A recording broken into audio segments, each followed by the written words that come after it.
Si toi aussi tu veux connaître la symbolique de l'index, alors écoute bien cela. Ton index est le symbole du jugement et de la connaissance, et il est associé à ton sens de l'odorat. Il représente ton ego sous toutes ses formes, autorité, orgueil, suffisance. Dans tes gestes non-verbaux, quand tu utilises ton index pour pointer ou pour désigner, cela traduit un refus d'autorité, qu'elle soit parentale ou d'une autre nature. Tu tentes d'exprimer ton autorité de manière réactive, en réaction aux différentes formes d'autorité que tu rencontres. Ta crainte de l'autorité peut même te causer des troubles digestifs. Tu as peur d'être piégé, de ne pas être reconnu à ta juste valeur. Tu refuses l'autorité dans ta vie et tu veux imposer ton point de vue à tout prix.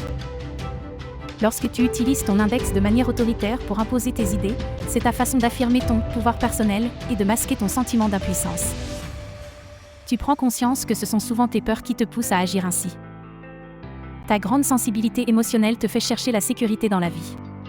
La peur du jugement des autres, qu'ils remettent en question leur relation avec toi, qu'elle soit amicale, professionnelle ou amoureuse, te préoccupe.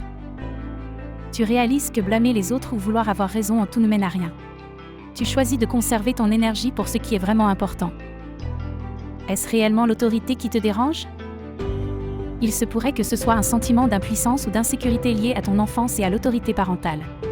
Si tu te dévalorises, tu peux penser que les autres t'ignorent ou veulent te dominer. Tu aimerais être en première position, mais ce n'est pas toujours le cas. Tu es déçu par toi-même, mais aussi par les autres. Une fracture à l'index peut signifier que tu t'accroches trop à certaines personnes ou situations. Que se passera-t-il si tu perds le contrôle ?